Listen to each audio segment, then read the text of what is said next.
The candles had burned down to stubs by the time Commander Kael Thornwood finished writing the last letter. 47 letters. 47 families who would wake tomorrow to find a messenger at their door, bearing words that would shatter their world. He knew because he had written every name himself, remembered every face, could still hear their voices in the quiet moments when sleep refused to come. Private Aldous Merrick, 22 years old, joined the Blood Guard to earn money for his sister's medicine.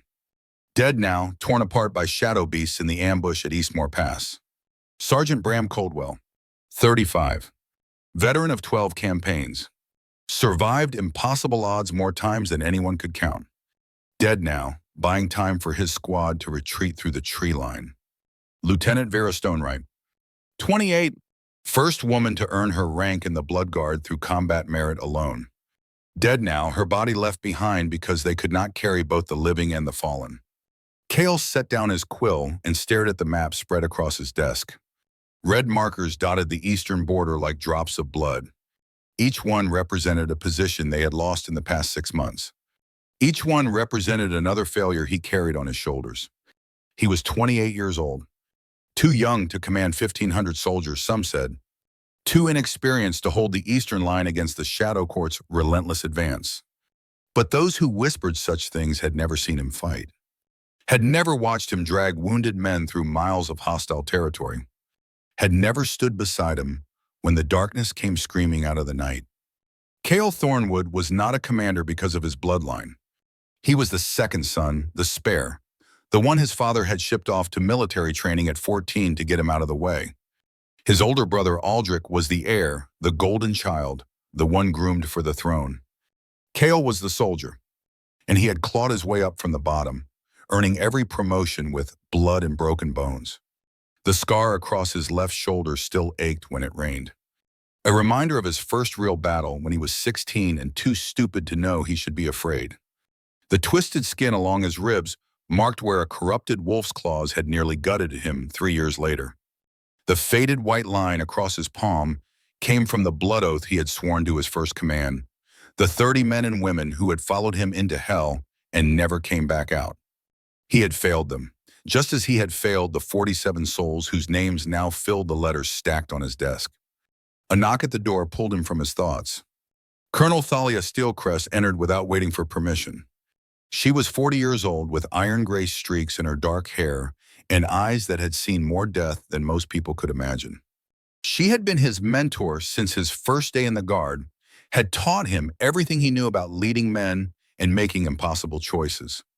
Now she served as his second in command, and the only person in the world who could read his moods well enough to know when he needed silence and when he needed truth. Tonight, apparently, she had decided he needed truth. She looked at the stack of letters, looked at the empty wine bottle on the floor, looked at the dark circles under his eyes that told her he had not slept in days. "You need to rest," she said. "I need to not lose any more soldiers," Kael replied without looking up. "The council meets tomorrow. Aldrich wants to discuss the Eastern campaign." Thalia made a sound that might have been a laugh in someone less controlled. "Your brother wants to discuss cutting our supply lines again. He thinks we are wasting resources holding territory that cannot be defended. Every inch of that territory is someone's home." Kael finally looked at her. "If we pull back, the Shadow Court will burn everything behind us. Farmlands, villages, thousands of civilians who cannot fight back." "I know." Thalia moved to stand beside him, studying the map with practiced eyes. "But Aldrich does not think in terms of lives. He thinks in terms of numbers. Resources expended versus territory held. Cost versus benefit. People are not costs. No, but try explaining that to a man who has never held a dying soldier in his arms." Kael said nothing. The divide between him and his brother had grown wider every year. Aldrich saw war as an abstraction, a problem to be solved with clever politics and strategic retreats. He did not understand that every withdrawal meant abandoned villages, refugees streaming toward the capital, families torn apart by forces they could not comprehend. There was a time long ago when Kael had loved his brother, when they had played together in the palace gardens before duty and distance had built walls between them. But that time was gone now, buried under years of silence and competing visions for what their kingdom should become. The ambush at Eastmoor, Kael said quietly. It was a trap. Someone told them we were coming. Thalia's expression did not change, but he saw her shoulders tighten almost imperceptibly. You are certain. The Shadow Court knew our exact route, knew our numbers, knew where our scouts would be positioned. He traced a finger along the map, following the path his soldiers had taken to their deaths. That is not luck. That is intelligence. Have you told the council? What would I tell them? That we have a traitor in our ranks. Without proof, they will dismiss it as paranoia. With proof, they will demand I root out the spine, and whoever it is will simply disappear before I can find them. So what do you intend to do? Kael was quiet for a long moment. Then he straightened, squaring his shoulders in a way that Thalia recognized. It was the posture he adopted before battle, when he was preparing to face something that might kill him. I intend to win anyway, he said. Whatever it takes. Whoever is feeding information to our enemies, they cannot predict everything. They cannot account for the things I do not tell anyone. That is a lonely way to command. Command is always lonely. Kael finally allowed himself a small, tired smile. But I have you, Thalia, and Rowan, and the soldiers who have not given up yet. That will have to be enough. Thalia studied him for a moment longer, then nodded once. The gesture carried more weight than any words could have. It was acceptance and respect and something almost like pride, all wrapped in the economy of motion that came from years of working together. Get some sleep, she said again. Tomorrow will be difficult enough without exhaustion clouding your judgment. She left without waiting for a response, closing the door quietly behind her. Kael turned back to the map. Somewhere out there, in the darkness beyond the palace walls, the Shadow Court was planning their next move. Somewhere, a traitor was selling secrets that would cost more soldiers their lives. And somewhere, in a place he could not yet see, the future was taking shape in ways that would change everything he thought he knew. He did not know it yet, but that future would begin with a silent girl who had no voice and no name anyone remembered. A girl who had learned to survive in shadows.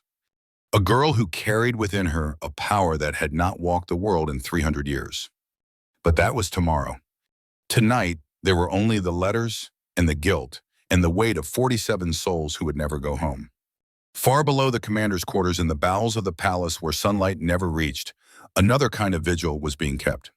Sarah Nightbloom had not spoken a word in 8 years. Not since the night the fire came. Not since she woke up alone in the ashes of everything she had ever known.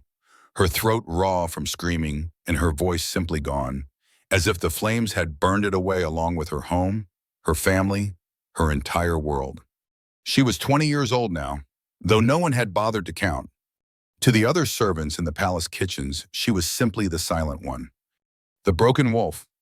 The strange girl who scrubbed floors and emptied chamber pots and never complained because she could not. They tolerated her presence the way one tolerates a piece of furniture. Useful enough to keep, not important enough to notice. But Sarah noticed everything. 8 years of silence had taught her to watch, to listen, to read the truths that people hid behind their words and their smiles and their carefully constructed masks. She knew that the head cook was stealing silver from the royal pantry, hiding it in the hollow leg of her workbench. She knew that 2 of the palace guards were lovers who met in the East Wing storage room every 3rd night. She knew that the young maid named Ella was pregnant and terrified because the father was a nobleman who would never acknowledge the child. Knowledge was currency in a world where she had nothing else. So she collected it, hoarded it, filed it away in the vast library of her mind where it waited like a weapon she might someday need. Tonight, as she had every night for the past 3 months, she waited until the kitchen bells rang and the other servants filed out to their quarters. Then she moved through the shadows, past the butchery where the scent of old blood still lingered, past the rotting grain barrels that no one had bothered to clear, through the rusted gate that led to a part of the palace most people had forgotten existed. The old courtyard was little more than rubble now, walls crumbling under the weight of decades of neglect, moss growing over stones that had once been white, a fountain in the center that had not held water since before Sarah was born. And in the corner, behind bars of silver-forged iron, the prisoner was waiting. Marcus Ironvow sat with his back against the wall, golden eyes tracking her movements as she descended the broken steps. He was 45 years old, though the gauntness of his face and the gray in his hair made him look older. His clothes were torn, his wrists scarred from silver shackles, his body carrying the marks of whatever tortures he had endured before she found him. But there was something unbroken in the way he held himself, something that reminded her of the old stories, the ones her mother used to tell about warriors who would rather die than surrender their honor. "You are late tonight," he said. His voice was rough from disuse, but there was warmth in it, a warmth that had confused her at first, because she could not understand why a prisoner would treat his secret savior with anything resembling affection. She raised an eyebrow and set down the bundle she had carried. Half a roasted chicken stolen from the officer's pantry. Bread still warm from the evening's baking. A flask of wine that had been meant for some noble's dinner. Marcus smiled, but the expression did not reach his eyes. "Still not talking, I see. Do you know how strange it is, having conversations with someone who never answers?" Sarah shrugged and sat on a fallen pillar across from his cell. This was their ritual, their routine. She brought him food. He talked while he ate. Sometimes he told her stories about the world beyond the palace walls. Sometimes he spoke of battles he had fought and comrades he had lost. Sometimes he simply sat in silence, and they watched the stars appear through the gaps in the ruined ceiling. She should have reported him. She knew that rogues were executed on sight in Silvercrest. The law was clear, and the punishment was absolute. But something about him had stopped her that first night, when she had stumbled upon his half-dead body and found herself reaching for the water flask at her hip instead of running for the guards. Perhaps it was the way he had looked at her, not with the desperate pleading of a man begging for his life, but with the calm acceptance of someone who had already made peace with death. Perhaps it was the recognition she saw in his eyes, the understanding that they were both survivors, both forgotten, both clinging to existence in a world that had no place for them. Or perhaps it was simply that she was tired of being alone. Marcus ate in silence for a while, his movements efficient and controlled despite his obvious hunger. She had noticed that about him early on. He never rushed, never showed weakness, even when they both knew he was starving. He ate the way soldiers ate, savoring each bite as if it might be his last. "I was not always a prisoner," he said finally, setting down the chicken bone he had picked clean. "Once I was a captain, led my own unit in wars that shaped this kingdom." He paused, eyes distant with memory. "I served a cause greater than myself. Believed in something worth dying for." Sarah tilted her head, the gesture asking the question she could not voice. "What happened?" Marcus laughed softly. "The same thing that always happens to true believers. The cause was betrayed. The people I loved were killed. And I survived when I should have died, which is perhaps the cruelest fate of all." He looked at her then, really looked, with an intensity that made her want to look away. "You understand, do you not? The weight of being the one who lives while others fall. The guilt that never quite fades, no matter how many years pass." Sarah felt her throat tighten. She wanted to answer, wanted to tell him that yes, she understood, that she carried that weight every day, that she woke sometimes in the night still smelling smoke and hearing screams. But she could not speak, so she simply nodded. Marcus studied her for a long moment. Then he reached through the bars of his cell, something small glinting in his palm. She had given him a gift, weeks ago. A wolf's tooth she had found in the gardens, carved into a protection charm on a leather cord. A small thing, insignificant really, but he had accepted it as if she had offered him the world. Now he held something out to her in return. A fragment of metal, worn smooth by years of handling. It looked like it might have been part of a larger piece once. A medallion perhaps, broken and incomplete. "Keep this," he said. "When the time comes, you will understand what it means." Sarah frowned, shaking her head in confusion. "I cannot explain." "Not yet." Marcus's voice dropped to something barely above a whisper. "But I need you to trust me, Sarah. I need you to believe that everything I have done, everything I am doing, has been for a reason. And when that reason becomes clear, I need you to be ready." "Ready for what?"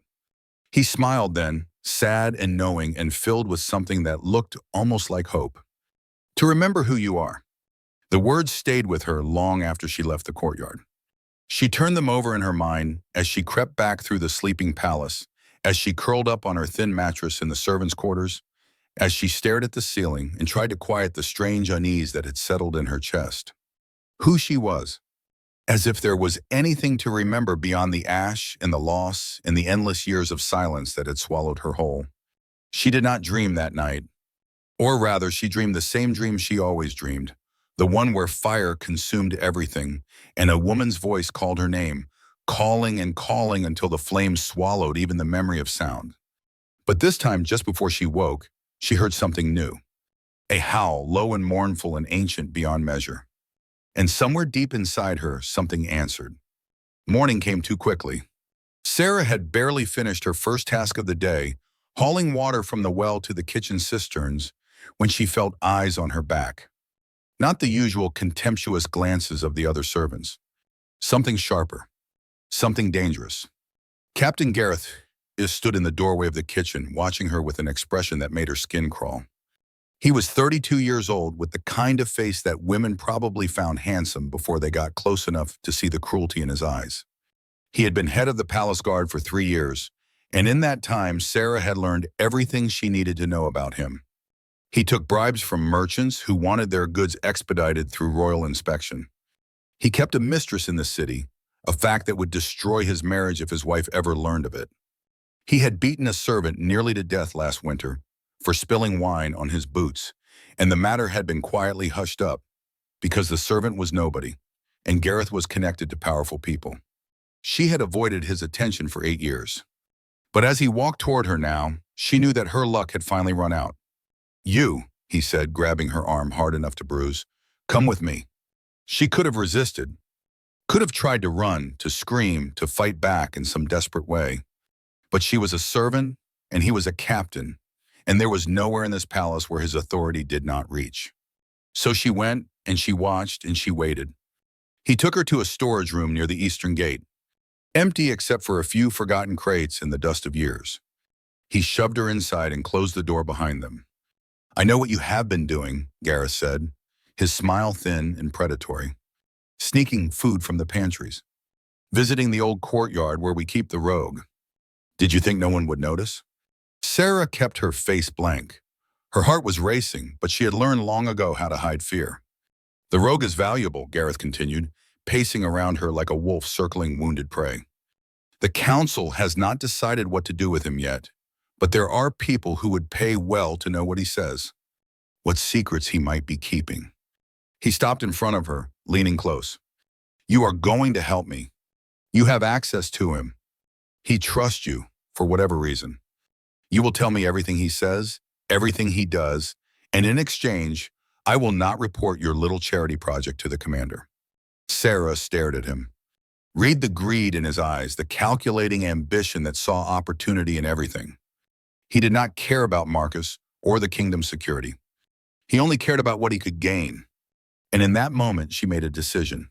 She nodded slowly, as if accepting his terms, let her shoulders slump in apparent defeat. Played the role of the cowed servant who had no choice but to obey. Gareth smiled, satisfied with his victory. He told her what he wanted, when to report, how to contact him without raising suspicion.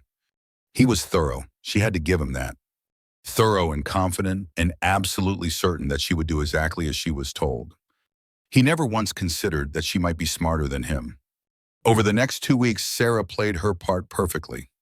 She visited Marcus as usual, but now she also visited Gareth, feeding him scraps of information that meant nothing. Invented conversations. Made up details. Just enough to keep him satisfied while she worked on her real objective. She had spent 8 years watching, learning, cataloging every secret this palace held. Now she put that knowledge to use with methodical precision. The first week, she focused on gathering physical evidence. She watched Gareth's routines, noting when he met with the merchant, Aldous Crane, in the shadows behind the stables. She observed the exchange of coin purses, memorized the amounts, tracked the pattern. 3 times in 7 days, always at the same hour, always when the guard rotation left that corner of the grounds unwatched. She followed the trail of his corruption like a hunter tracking wounded prey. The warehouse in the merchant quarter where Gareth kept his records was easy enough to find once she knew to look for it. She slipped inside during a delivery, hiding among the crates until the workers left. The ledger she found there documented years of bribes, dates, and amounts written in Gareth's own hand. She could not take the ledger itself. Its absence would be noticed, but she had learned to read and write in secret over the years, teaching herself from discarded books and scraps of parchment. So she copied the most damning pages, working by candlelight until her fingers cramped. The second week, she gathered witnesses. The serving girl who had seen Gareth beat the servant last winter was terrified of him, but Sarah had helped her once, years ago, when the girl was new and lost and crying in the corridors. She approached carefully, communicated through gestures and written notes, and eventually convinced the girl to write down what she had witnessed. The mistress was harder. Sarah spent 3 nights watching her apartment, learning her schedule, understanding her fears. The woman was not evil, just desperate, trapped in an arrangement she could not escape. Sarah left her an anonymous note explaining that Gareth would soon be exposed, that she should prepare to distance herself, that there might be a way out if she was willing to cooperate. By the 14th day, Sarah had assembled her arsenal. The copied ledger pages, the witness statement, a schedule of guard rotations that proved Gareth had deliberately created gaps in coverage to facilitate his meetings, a list of merchants who had paid bribes with dates that could be verified against shipping records. She could not write a formal accusation, could not testify before any court. But she did not need to. She simply left the right documents in the right places. A ledger on the desk of the palace steward, showing discrepancies that could only be explained by theft. A letter in the quarters of a council member detailing guard rotation changes that suggested corruption. A witness statement from the serving girl delivered anonymously to Commander Thornwood's office. By the end of the week, Gareth was facing an investigation he could not bribe his way out of.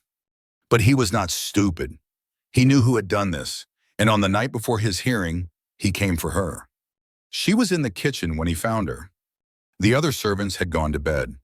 She was alone, scrubbing a pot that did not need scrubbing, waiting. "You," Gareth snarled, grabbing her by the hair and yanking her around to face him. "You did this. I do not know how, but you did this." Sarah looked at him calmly. She had known he would come, had planned for it, had made sure that tonight, of all nights, she was exactly where she needed to be. "Do you know what I am going to do to you?" His face was twisted with rage, all pretense of civility gone. "I am going to make you wish you had never been born. And then I am going to report that rogue you have been feeding, and they will execute him. And the last thing you will see before I break you is his head on a spike." He raised his hand to strike her. And that was when the door opened.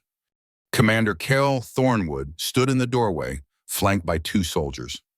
His silver eyes took in the scene in a single glance. The captain with his fist raised, the servant girl held by her hair, the violence that was about to occur. "Captain Gareth," Kael said, his voice cold, "you are confined to quarters pending investigation. Release the servant." Gareth froze. For a moment, something like defiance flickered across his face. Then his hand dropped, and he let Sarah go. "This is not over," he hissed at her as the soldiers led him away. "This is not over." Then he was gone, and Sarah was alone with the commander. Kael Thornwood studied her with an intensity that made her want to look away. He was taller than she had realized, with dark hair and the kind of face that might have been carved from stone. But it was his eyes that held her attention. Silver gray and sharp as knives, seeing everything, missing nothing. "You are the one who has been feeding the rogue," he said. It was not a question. Sarah nodded once. "You are also the one who exposed Gareth's corruption." Another nod. Why? It was such a simple question. But the answer was anything but simple. Because he was going to hurt people. Because no one else would stop him. Because I have spent 8 years being invisible, and that is the only power I have. She could not say any of that, so she just shrugged. Kael's eyes narrowed slightly. She saw him take in the details. Her calloused hands, her thin frame, the intelligence in her eyes that did not match her lowly station. "You cannot speak," he said. She shook her head. "But you can hear. And you can think. And apparently you can bring down a corrupt officer without leaving a single piece of evidence that points back to you." He paused. "That is either impressive or terrifying. Possibly both." Sarah felt something strange flutter in her chest. Not fear. Something else. Something that might have been, impossibly, the beginning of respect. "The rogue you have been feeding," Kael continued.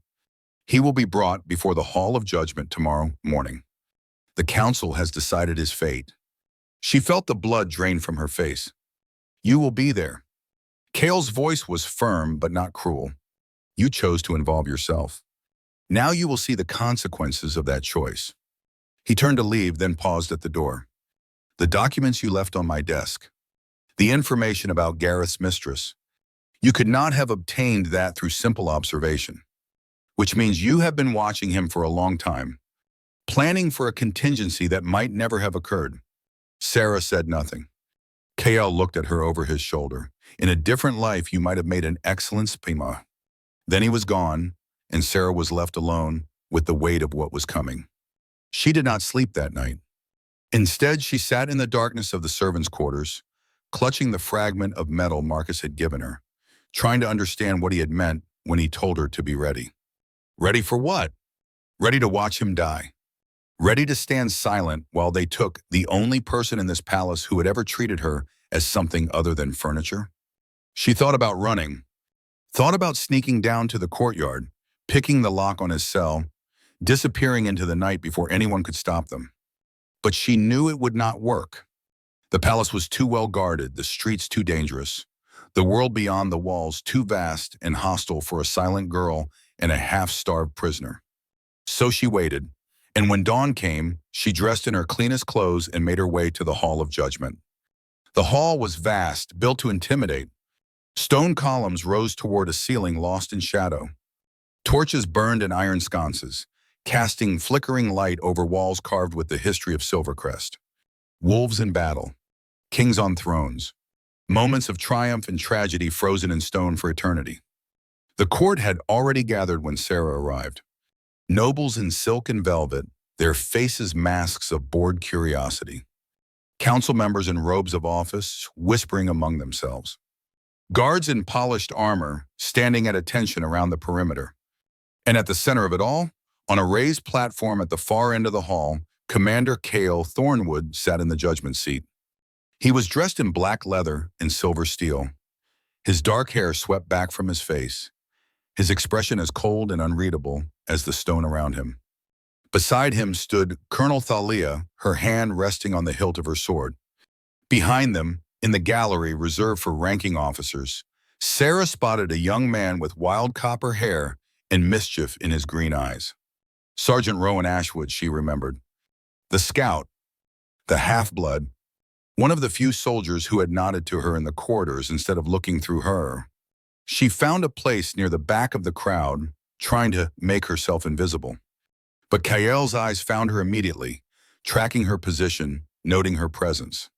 "Bring in the prisoner," he commanded. The doors at the side of the hall swung open, and Marcus Ironvow was led in chains. He looked worse than she had ever seen him. Fresh bruises covered his face, and one eye was swollen nearly shut. The silver shackles on his wrists smoked where they touched his skin, burning him with every step. Two guards dragged him forward, and he stumbled but did not fall. Even broken, he refused to bow.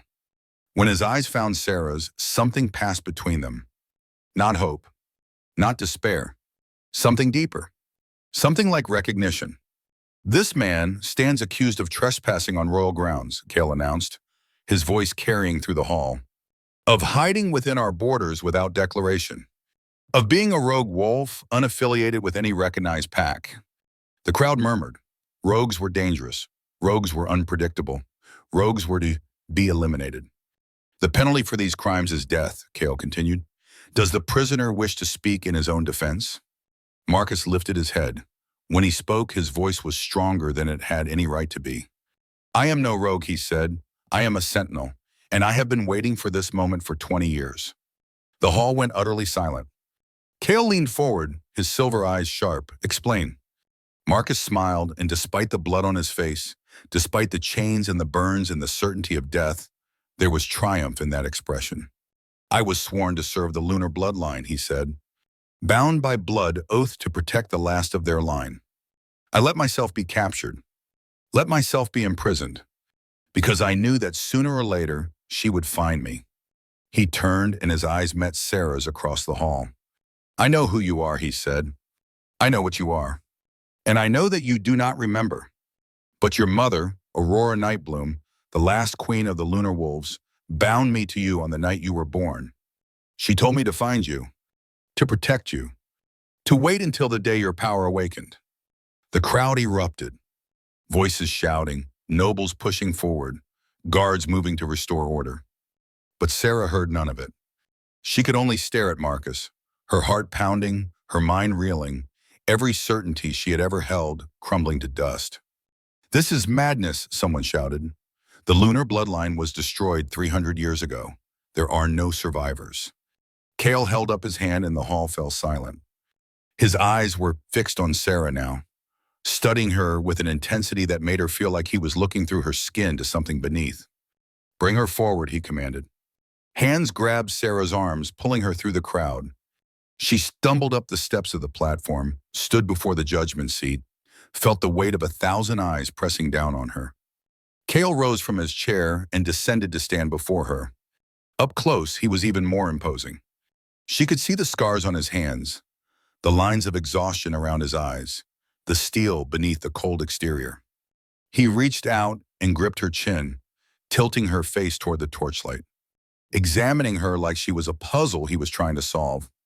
The lunar bloodline, he said quietly, a power not as seen in 300 years. And you expect me to believe that this servant girl, this mute who scrubs floors in my palace, is somehow the last survivor? Sarah wanted to pull away, wanted to run, but something held her in place, something deeper than fear. And then she felt it, a stirring in her chest, a heat building beneath her skin, a voice, ancient and terrible and achingly familiar, whispering from somewhere inside her. Remember, it said, remember who you are. The execution blade was raised. Marcus knelt in the center of the hall, his head bowed, his fate sealed. The executioner, a massive man in a black hood, waited for the commander's signal. Execute the rogue, Kael commanded. No, the word did not come from Sarah's throat. It came from everywhere, from nowhere, from the very stones of the hall itself. And then the world exploded in light. Sarah felt something shatter inside her.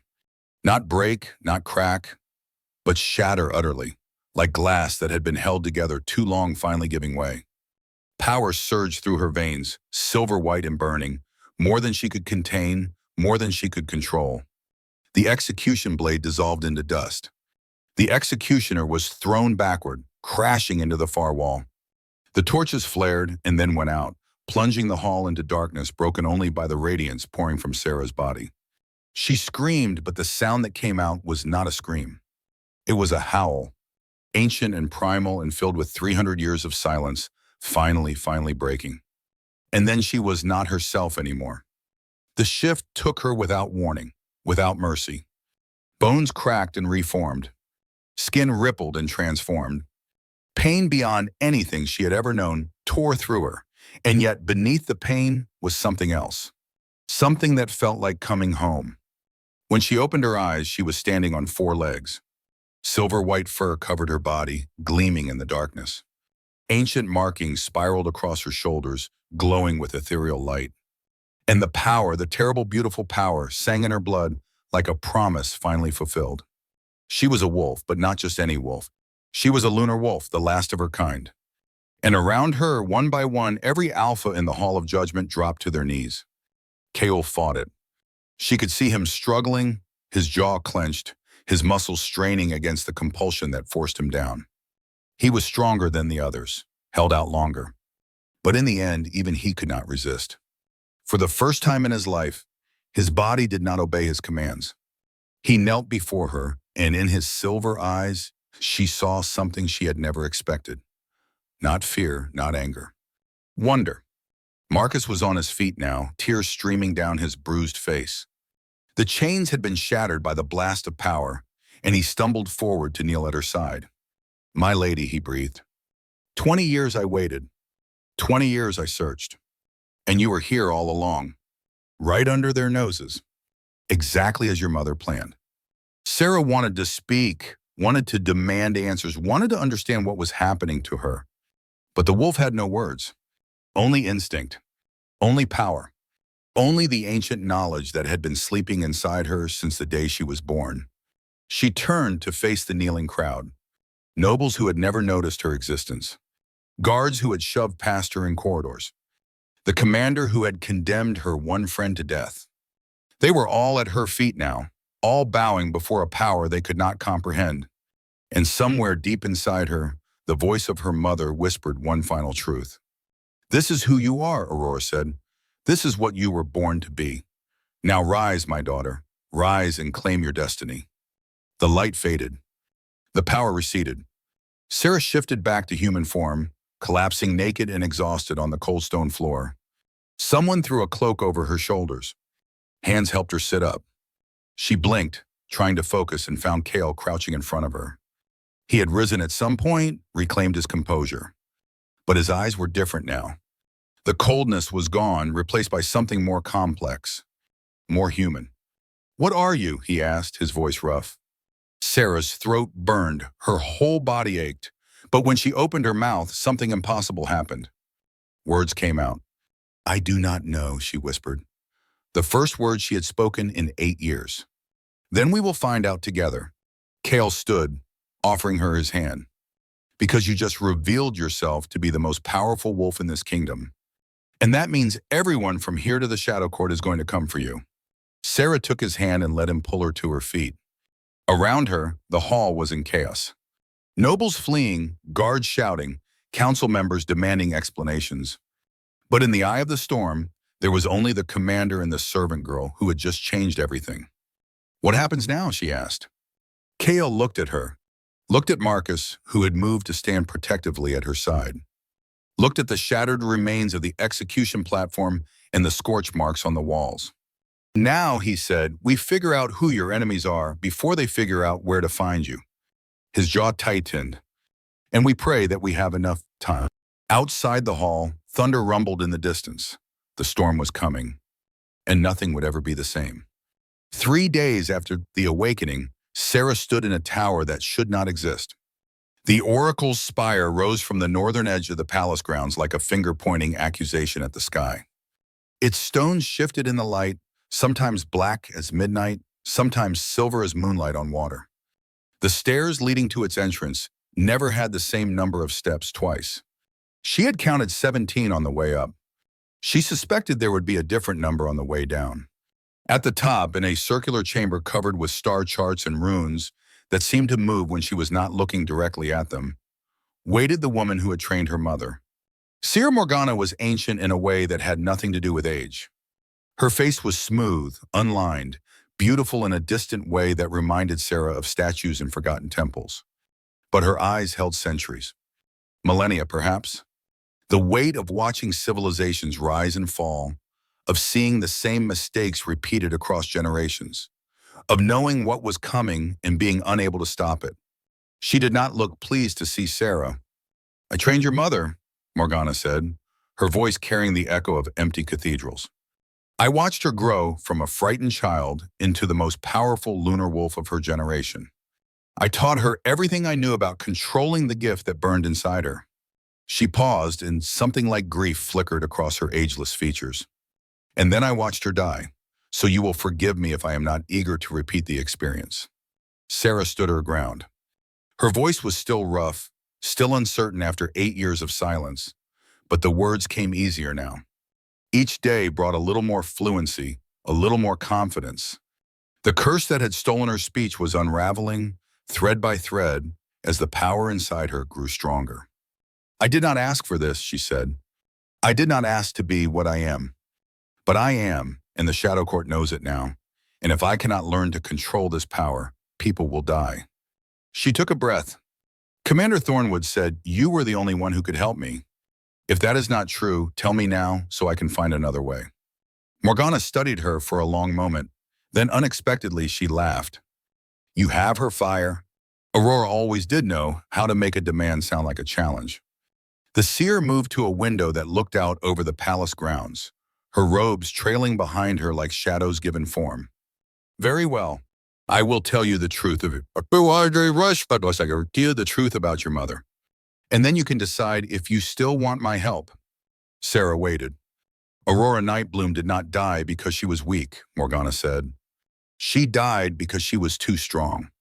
She had the gift of foresight, you see, the ability to glimpse the threads of possibility that stretch into the future. And she saw two paths laid out before her.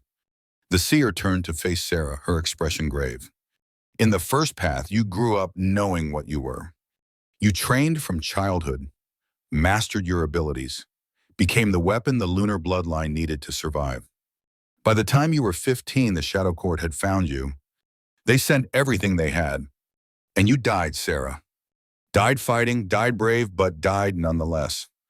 The last light of your bloodline extinguished forever. Sarah felt cold spread through her chest. She had known on some level that her mother's death was connected to her survival. But hearing it laid out so starkly made it real in a way she had not been prepared for. The second path was harder, Morgana continued. In the second path, Aurora sealed your power away, erased your memories, made you invisible to the forces that hunted your kind. You would grow up as no one, knowing nothing, suffering in silence and solitude. But you would live. And 18 years later, when the seal finally broke, you would have a chance. Not a guarantee, just a chance. She chose the second path. Morgana nodded. She chose to die so that you could have the opportunity to survive. Not the certainty, the opportunity. The seer's voice softened, just slightly. That is what love looks like, child. Not protection from all harm. The gift of a fighting chance. Sarah was quiet for a long moment. When she spoke, her voice was steady despite the tears burning in her eyes. Then teach me, she said. Teach me everything she knew. Give me the best chance I can have. Morgana smiled, and for just an instant, she looked almost human. I thought you might say that. The training began that same day. Sarah had expected to learn magic, to practice shifting forms, to channel the silver light that had exploded from her in the Hall of Judgment, to become a weapon that could stand against the darkness. She was wrong. Power means nothing without wisdom, Morgana told her on the first morning, as Sarah stood exhausted in the training chamber after failing to shift for the 20th time. Any fool can destroy. The question is whether you know when destruction is necessary and when it will only make things worse. The seer set her tasks that had nothing to do with combat. Observation exercises, strategic scenarios, puzzles that required her to think 3 steps ahead, to consider consequences, to understand that every action created ripples that spread far beyond the initial splash. If you had the power to kill the leader of the Shadow Court tomorrow, Morgana asked one evening, would you do it? Of course, Sarah answered without hesitation. He is evil. He has killed thousands. And what would happen after his death? Sarah frowned. The Shadow Court would be weakened. They might fall apart without his leadership. Might? Morgana nodded. Or his death might create a power vacuum. A dozen ambitious generals fighting each other for control, each one trying to prove their strength through greater acts of violence. A civil war among the shadows that spills over into the kingdoms they border. More death, not less. All because you acted without thinking beyond the immediate goal. So I should do nothing? You should think. Consider all the possibilities, and then act with full knowledge of what you are choosing. Morgana's eyes were hard. Your mother had the power to see the future.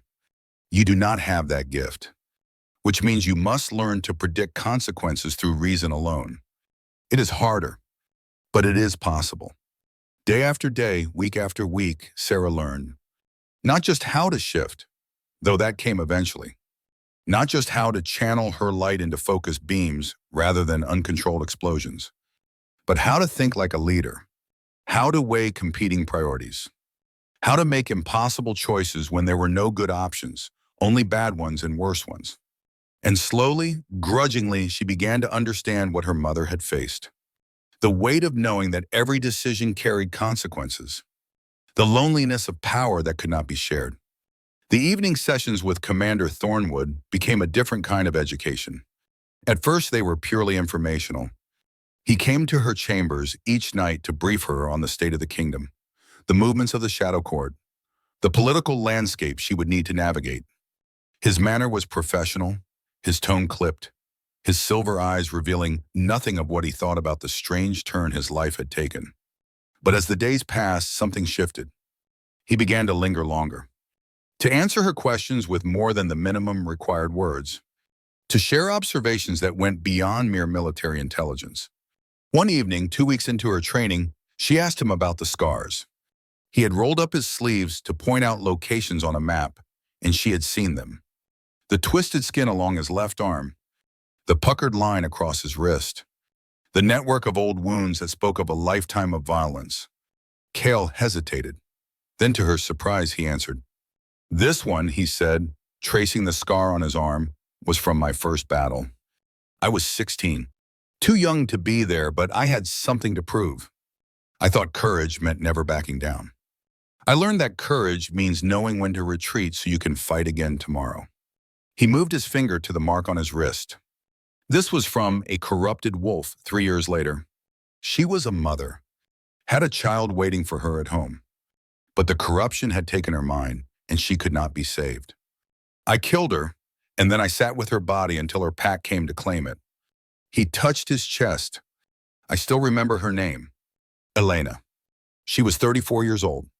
Sarah was quiet for a moment. Then she asked the question that had been forming in her mind. "How do you carry it? All of it, the losses, the decisions, the weight." Kael looked at her, and for the first time, she saw something vulnerable beneath his controlled exterior. "You do not carry it," he said. "You are carried by it. It becomes part of you, woven into everything you are. And you learn to keep moving despite the weight, because the alternative is to stop. And if you stop, other people die." He stood preparing to leave. "That is the burden of command," he continued. "Not the hard choices themselves, but knowing that you will have to keep making them day after day for as long as you live, and accepting that burden anyway." After he left, Sarah sat alone in the darkness, thinking about what he had said, about weight and burden and the price of leadership. She was beginning to understand that power was not a gift. It was a responsibility. And those who wielded it well were not those who enjoyed it, but those who accepted its cost. The first real conflict between them came 3 weeks after the awakening. Kael brought 5 prisoners to the palace, corrupted wolves captured in a skirmish along the eastern border.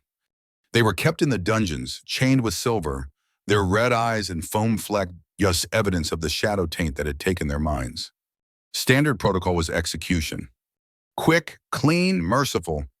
Corrupted wolves could not be saved, everyone knew that. The darkness that had claimed them was permanent, irreversible. Better to end their suffering than let them live as monsters. But Sarah had been studying, reading old texts that Morgana had given her, learning about the nature of corruption and the history of those who had fought it. "What if they can be saved?" she asked during their evening briefing. The texts mentioned cases. Rare, yes, but not impossible. Kael's expression hardened. Those texts are 300 years old, written by people who had access to powers and knowledge we have lost. We do not have the luxury of experimenting on prisoners who could break free and kill our soldiers. "One attempt," Sarah pressed. "Give me 72 hours with one of them. If I fail, you execute all 5. If I succeed, we develop a new protocol. We save lives instead of ending them. And if your attempt goes wrong, if the prisoner breaks free and kills you, then you execute him and move on." Sarah held his gaze. "But at least we will know we tried." The argument that followed was not a screaming match. It was something more intense. 2 people with strong convictions, each absolutely certain they were right, laying out their reasoning with cold precision. Kael spoke of resource allocation. Every guard assigned to watch a prisoner was a guard not assigned to the wall. Every hour spent on a hopeless experiment was an hour not spent preparing for the next attack. War demanded efficiency. Sentiment was a luxury they could not afford. Sarah spoke of principle. If they stopped trying to save people, they became no better than the enemy they fought. Victory meant nothing if they lost their humanity in the process. The purpose of fighting was to preserve life, not just to end threats. In the end, they compromised. Sarah had 72 hours, one prisoner, full supervision by armed guards who had orders to kill at the first sign of danger. If she succeeded, they would discuss next steps. If she failed, the matter was closed. It took her 63 hours. The young man's name was Thomas. He was 22 years old. He had been a farmer before the corruption, had a family, had never held a weapon in his life until the Shadow Court came to his village. The darkness had taken him during the attack, forced into his mind by a dark mage who needed foot soldiers. Sarah could not cure him with light alone. The corruption was too deep, too entrenched. But working with Morgana, drawing on techniques from the ancient texts, she found a way to reach him, to remind him who he had been before the shadow claimed him. It was not a complete cure. Thomas would never be the same. The taint left scars on his mind, gaps in his memory, moments of confusion that might never fully heal. But the red faded from his eyes. The foam stopped dripping from his lips. And when he looked at Sarah, there was recognition there. Gratitude. Humanity. I remember, he whispered, tears streaming down his face. I remember my wife, my children. I thought they were gone. I thought I was gone. Kael came to see the results himself. He stood in the doorway of the cell, watching Thomas weep, watching Sarah hold the young man's hand and tell him that yes, he was still himself, yes, there was still hope. When they were alone later, Kael did something Sarah had not expected. He admitted he was wrong. I have been fighting this war for 10 years, he said. I have seen corrupted wolves tear apart people I loved. I stopped believing they could be saved because believing otherwise was too painful. He paused. You showed me that I let my pain cloud my judgment. That is not acceptable in a commander. We were both partially right, Sarah replied. Your caution is justified. The danger is real. But so is the possibility of redemption. Kael nodded slowly. Then we develop a protocol. A careful one. Not every corrupted wolf can be saved. But we identify those who might be, and we try. Properly resourced, properly supervised, with clear criteria for when to stop. It was a small victory, one life saved out of Fuifei, but it was also something larger. A bridge built across the divide between them. A foundation of mutual respect that had been tested and proven strong. That night, after Kael left, Sarah found herself smiling for the first time in weeks. The fourth week brought different lessons. Colonel Thalia Steelcrest invited Sarah to observe a training exercise with the Blood Guard. It was not combat training. It was something more intimate. The soldiers gathering around a fire, sharing stories, processing the weight they carried. Sarah sat at the edge of the group, trying to be invisible, but Thalia drew her in, making space for her by the flames. The colonel was 40 years old with the bearing of someone who had spent decades making life and death decisions. She had served under Kael's father, had trained Kael himself, had watched him grow from a bitter second son into one of the most capable commanders in the kingdom's history. When the story started, Thalia went first. The first time I ordered a retreat, she said, her voice carrying the weight of old grief, I left 12 of my soldiers behind. I knew they would die. I knew there was nothing I could do to save them. And I gave the order anyway, because 200 others depended on me to get them out. She paused, staring into the flames. I learned their names afterward. Made myself memorize every one. Garrison Cole, Maria Blackwater, Henrik Stone. She continued, reciting the list like a prayer. I wanted to carry them with me, to make sure someone remembered. Sergeant Rowan Ashwood spoke next. He was 30 years old, lean and quick, with copper hair that caught the firelight like flame and green eyes that usually sparkled with mischief. But tonight those eyes were somber. My first kill was not in battle, Rowan said quietly. It was a mercy killing. One of our scouts had been captured by the Shadow Court. They did things to him, things I will not describe. When we finally rescued him, he begged us to end it.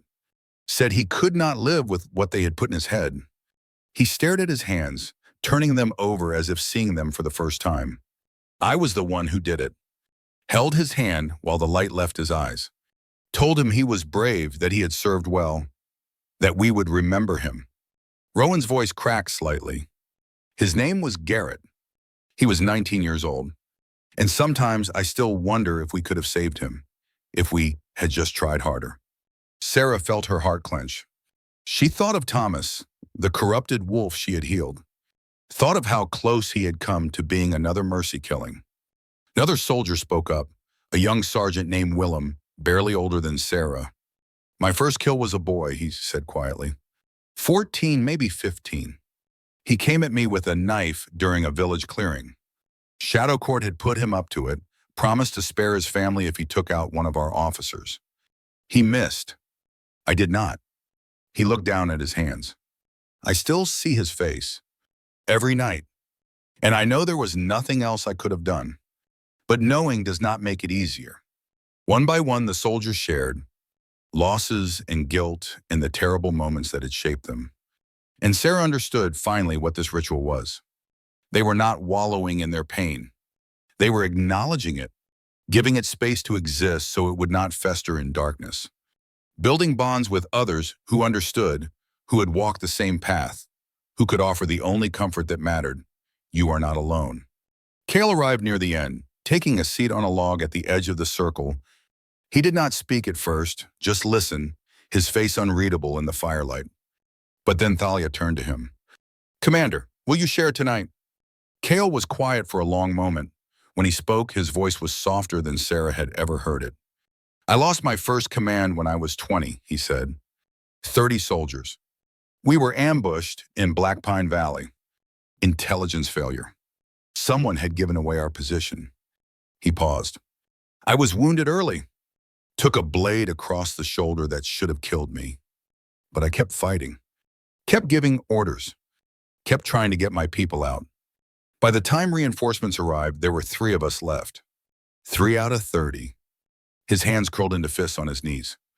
The official report called it a heroic stand. Said I had performed above and beyond the call of duty. They gave me a medal. Promoted me. Told me I was a model soldier. He looked up, and his eyes were haunted. I threw the medal into the river that night. 30 people died because I trusted intelligence that I should have questioned. That is not heroism. That is failure. No one spoke. The fire crackled, sending sparks spiraling into the darkness. I carry those 30 names, Kael continued. Just like Thalia carries her 12. Just like all of you carry yours. And I will keep carrying them until the day I die. Because that is what command means. Not glory. Not power. Weight. The weight of everyone who trusted you and paid the price for that trust. Rowan leaned forward, his voice earnest. That is why we follow you, Commander. Not because you never fail. Because when you do fail, you do not pretend it did not happen. You carry it. You learn from it. You become better. Kael looked at the young sergeant, something unreadable in his expression. Then he nodded once, a gesture of acknowledgement that carried more weight than any words. Later, after the fire had burned down and the soldiers had dispersed, Sarah found Kael standing alone at the edge of the training yard. He was staring up at the stars, his expression distant. She joined him without speaking. You understand now, he said after a long silence, why I fight so hard to save every life I can. Why I push back against decisions that treat soldiers as numbers on a page. Because every number is a name, Sarah replied, and every name is a weight you carry. Kael looked at her. In the starlight, his silver eyes seemed softer somehow, less guarded. Your mother understood, he said. I never knew her, but I have read the histories. She fought to protect her people, not to conquer. She chose diplomacy over war whenever possible. And when war came, she wept for every life lost on both sides. You admire her. I admire anyone who holds on to their humanity in the face of darkness. He turned to face her fully. That is why I believe in you, Sarah. Not because of your power. Because of who you are. Because you fought to save a corrupted wolf when everyone told you it was impossible. Because you see people, not problems. Something shifted between them in that moment. Something unspoken but profound. Not romance, not yet. Something more fundamental. Recognition. Understanding. The knowledge that they were walking the same path, carrying the same burdens, fighting for the same things. Partners, Sarah thought, not because of destiny or prophecy, because of choice. The betrayal came without warning. Sarah was in the training yard with Morgana when Sergeant Rowan Ashwood came running, his copper hair wild, his green eyes wide with urgency. "Commander Thornwood needs you," he gasped, barely stopping to catch his breath. Now, the council chamber. Something has happened with Prince Aldrich. They found chaos. The council chamber was in upheaval. Ministers shouting, guards with weapons drawn, Kael standing in the center of it all, with an expression Sarah had never seen on his face. Cold fury barely contained. And across from him, surrounded by his own guards, stood Prince Aldrich Thornwood. Kael's brother was 35 years old, tall and golden-haired, with the polished good looks of someone who had never known hardship. He wore ceremonial robes rather than armor, carried no visible weapons, radiated the confident ease of a man accustomed to being obeyed. But his eyes told a different story. They were nervous, calculating, the eyes of someone who had been caught and was looking for a way out. "Tell them," Kael said, his voice flat and deadly. "Tell them what you told me." Aldrich's composure cracked, just slightly. "Brother, you must understand. The situation is desperate. The eastern border is collapsing. Our forces are stretched beyond their limits. I was only trying to find a solution. Tell them." Silence stretched through the chamber. Then Aldrich straightened, adopting an expression of wounded dignity. "I opened negotiations with the Shadow Court," he said, "unofficial channels, exploring options for a ceasefire." The room erupted.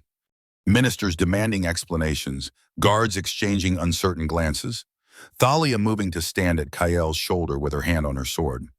Sarah felt cold spread through her chest. She understood, suddenly, why Kael had summoned her. Why his fury was so deep and so personal. "What were the terms?" she asked, her voice cutting through the noise. Aldrich's eyes flicked to her. For just an instant, she saw something there. Calculation. Assessment. The look of a man deciding how much truth to tell. They wanted only one thing, he said. The Lunar Wolf. In exchange, they would withdraw from all contested territories. Pull back their forces. Allow a decade of peace while both sides recovered.